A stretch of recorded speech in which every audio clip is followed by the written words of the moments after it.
Hey guys, me again. It's my fourth blog for the day, which is very unusual for me. I've been sort of doing work and commitments, so my energy's been a bit low, but as I spoke in my last one, it's through the roof and it's lovely, just humming nicely.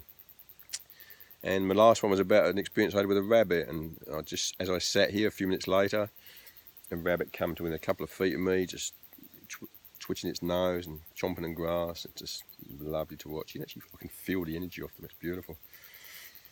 So again, I spoke about my energy extreme, and it used to happen to me in the past, but I didn't know how to handle it, and I'd sort of get caught up in it and be creating all night and wouldn't sleep, and in the end you crash and burn.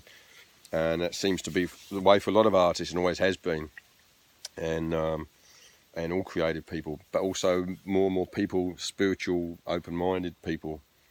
And in the Western culture, we don't know what it is or how to deal with it. It's when the spirit becomes dominant, and yeah, because it's not talked about, it's not discussed, and now it's labelled a mental illness, of course, because there's money in it, instead of sorting out why and learning how to manage it. So a bit of part of my journey is what I've learned, from others and also from experience.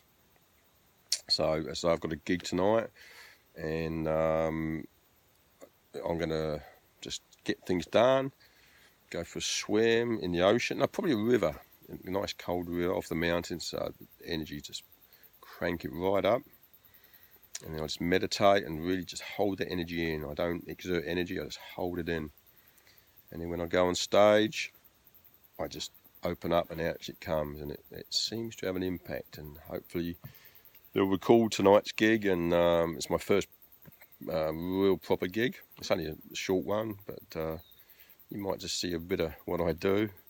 It's going to be fun, I promise you that.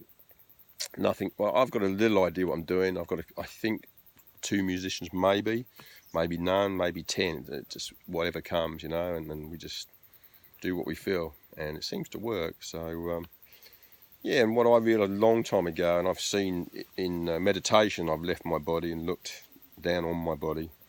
So I've always believed these things, and I've heard so many stories from all sorts of walks of life, of similar experiences in hospitals, on deathbeds, or just sleeping or whatever. They've said the same thing. So if you look down on your body, you cannot be your body. It's not possible. It's obvious.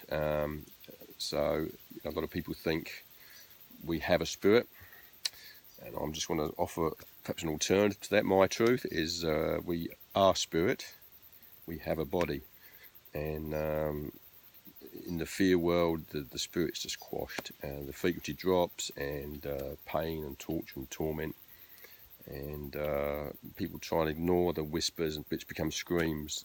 Up the radio, keep working, keep drinking, all those things that I used to try, didn't work.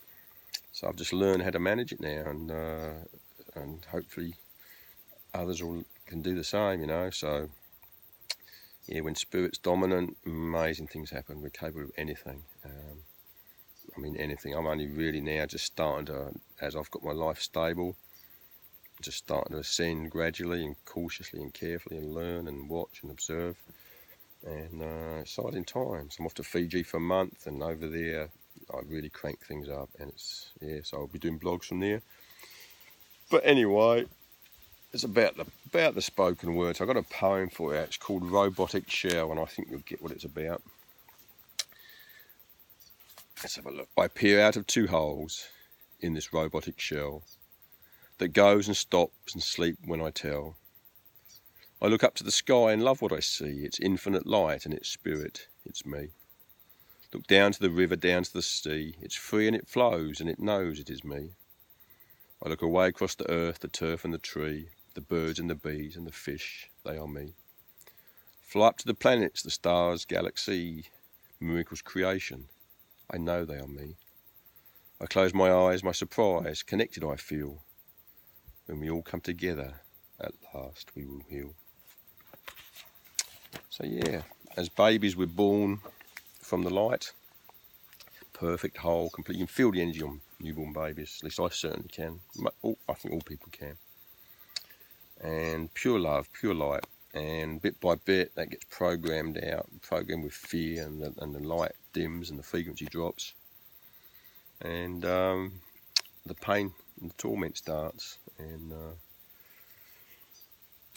so I've set about undoing that. It's the PeteDelete part. Delete the fear that was just so entrenched in me, so deep, layer upon layer upon layer upon layer. And for some people, it's obvious where it started. You know, they're sexually abused or raped or beaten or adopted out or whatever. And, you know, you can pinpoint where it started. With me, it was different.